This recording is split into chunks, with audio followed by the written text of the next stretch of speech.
Good morning, everyone, and welcome to our Sunday service for June 16th of 2024. So happy Father's Day, everyone. Today we are going to come together to honor Father's Day in all the different aspects there are. We in our unity philosophy recognize that this day actually celebrates the divine masculine energy that resides, within each and every one of us.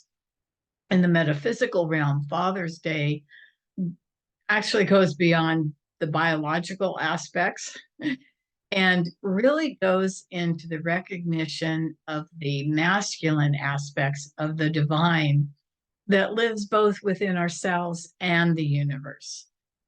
We know that the masculine aspect of God is not confined to a certain gender or a human form. It transcends everything and encompasses the qualities of strength, stability, order that are characteristic within all of us and actually all of creation. So, as we honor the fathers and father figures in our lives today, we also celebrate the divine masculine energy that permeates the universe and is actually a guiding force and is moving through us in every moment. In the Bible, we find numerous references to the divine masculine aspect of God.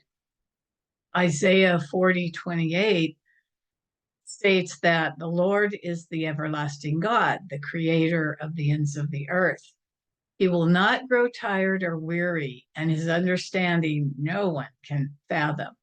So this verse actually highlights the strength and endurance of the divine masculine energy, which goes with us through everything that we go through in life. Genesis 1:27 reads, "So God created man in his own image. In the image of God created he them. Male and female created he them." According to Charles Fillmore in the Metaphysical Bible Dictionary, this means that we, each one of us, was created both male and female. In other words, all the feminine aspects and all the masculine aspects of God are within each and every one of us. Last month, we looked at the feminine aspects of God for Mother's Day. So today, we honor Father's Day. And today we're going to look at the masculine aspects of God. If we were to look at the 12 powers that Charles Fillmore wrote about, we can break them down into their relative masculine and feminine components. However, and I want to be very specific here, every one of the 12 powers that Fillmore wrote about are both masculine and feminine. We down here on the earth plane look at them with a sense of separation into their two components.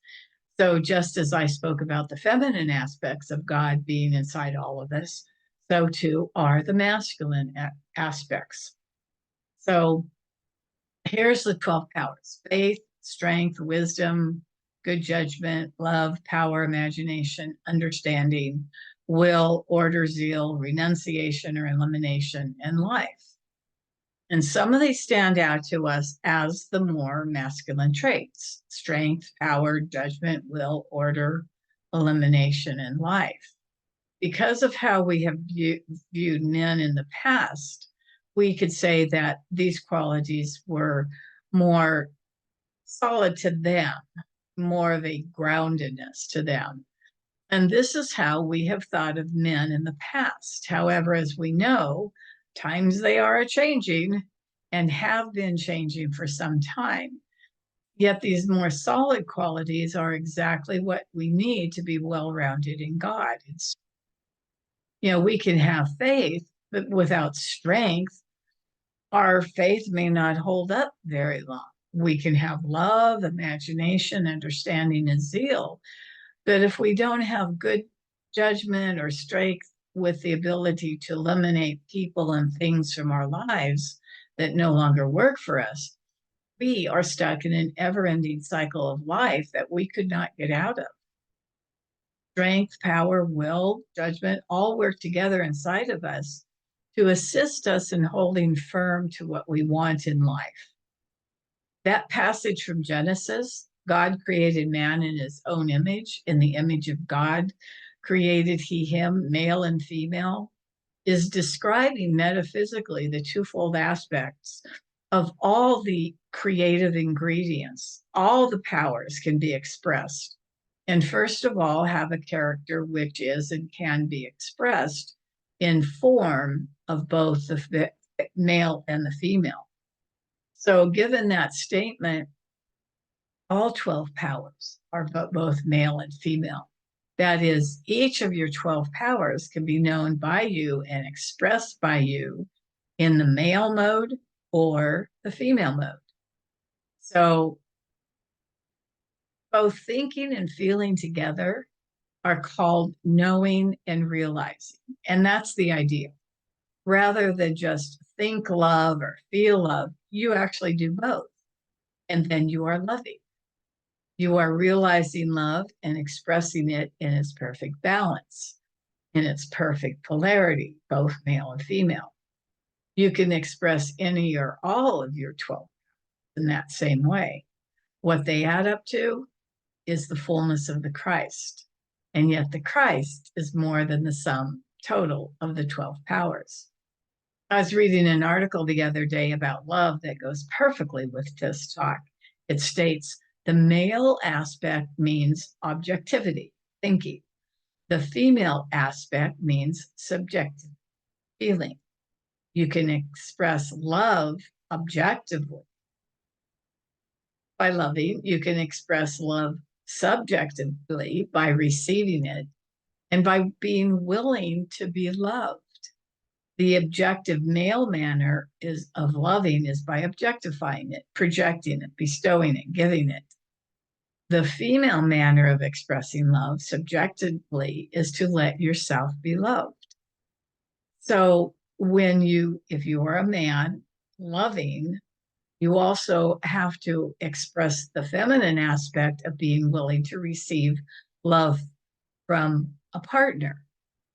Now, partner doesn't have to be male or female, but if you're a female expressing love, that is your masculine side of loving.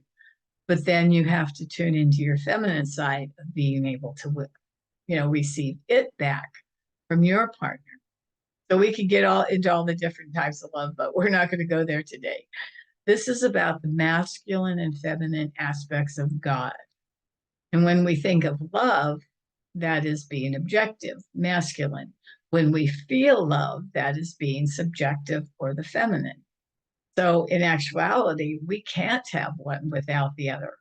Both sides of that aspect of God, love, have to be in existence for us to be fully giving and receiving love. Then it's both the male and female aspects of God coming into play. And that's perfect love. That's the kind that we really want. In his book, The 12 Powers of Man, Fillmore wrote, in Scripture, the primal ideas in the mind of being are called the sons of God. That the masculine son is intended to include both masculine and female is borne out by the context. And in fact, the whole history of the race, being itself, must be masculine and feminine in order to make man in its image and likeness, male and female. So in the book Teach Us to Pray, Myrtle Fillmore states, just as God has been from the beginning, so spirit's substance has been from the beginning. This substance is in fact the mother side of God, feminine element in God's nature. It is the universal medium in which we plant all ideas of supply and support, just as the earth is the universal matrix in which all vegetation develops. So this invisible spirit substance is the universal matrix in which ideas of prosperity germinate and grow and bring forth according to our faith and trust. So the terms mother, father carry the connotation of physical gender and our personality traits. But when we use them to describe the nature of God, we are interpreting them metaphysically to represent ideas. So we are speaking of God as being both the feminine and the masculine aspects of life. God is both wisdom and love, power and substance. And all elements are needed for the actual full expression of the creative and nurturing activity of God. So now I'd like to share with you some of the statements that several metaphysical teachers wrote about or shared on the masculine aspects of God. Joel Goldsmith often discussed metaphysical concepts related to God and spirituality. And he usually emphasized the idea of God as omnipresent, all-encompassing force, rather than a being with specific gender attributes. However, many times he wrote about the qualities usually associated with masculinity in his teachings, such as strength, authority, and protection. And these qualities are the aspects of God that we all have inside of us and we can take in as our own. Charles Fillmore once wrote that God is both father and mother to us. In the father aspect, God imparts to us strength, power, and protection. So just as a father would provide guidance, support, and protection to his children, so does the divine masculine aspect of God provide us with the strength and courage, to navigate everything down here on this earth. Ernest Holmes, the founder of Science of Mind philosophy, taught that the masculine principle in the universe is the active, giving, penetrating, and creative principle. And this principle is not limited to gender, but encompasses the qualities of assertiveness, decisiveness, action. And it is through the masculine aspect of God that we find the power to manifest our desires and bring our visions into reality. Saint Germain, who's somebody that I read a lot of, he's the ascended master of the violet flame, once stated that through the power of the Father, we have the ability to transcend limitations and manifest our highest potential. Just as a father encourages his children to reach for the stars and pursue their dreams, the divine masculine aspect of God inspires us to transcend our perceived limitations and become the best versions of ourselves. And of course, I want to come back to some unity things. Emma Curtis Hopkins, who was often referred to as a teacher of teachers, actually shared a lot of insights into the nature of God as both masculine and feminine. In her writings, she reminds us that within each of us, there exists a divine spark, a reflection, as she says, of the masculine aspect of God. And she wrote and spoke many times about the power of this divine essence within us, urging us to awaken to our true nature as spiritual beings, and that we are, as she states, we are filled with the strength and wisdom of the masculine aspect of God. So Emily Cady in Lessons in Truth also emphasized the importance of aligning our thoughts and beliefs with the divine masculine aspects of courage, power, and protection. And she taught that as we cultivate these qualities within ourselves, we actually become channels for the divine masculine energy to flow through us. And as she stated in her book, empowering us to manifest our highest potential and create positive change in the world. So in our unity community, we embrace the unity of all life, and we recognize that we are all interconnected and part of the divine of everything in existence. So as we celebrate Father's Day today, I'm inviting us to remember that the divine aspect of God, that divine masculine energy, resides within each and every one of us, regardless of whether we're male, female, doesn't matter. And so I'm asking that we actually honor and embrace this energy, knowing that it provides us with the strength, courage, and guidance we need to navigate this whole time of our life down here on planet Earth. And I invite all of us to actually embody the qualities of the divine masculine in all of our thoughts, words, and actions so that we all can manifest our highest potential, so that we could be of service down here to the greater good. And so as I close today, there's a quote from Emma Curtis Hopkins that I'd like to share. Arise, shine, for your light is come. The glory of the Lord is risen upon me.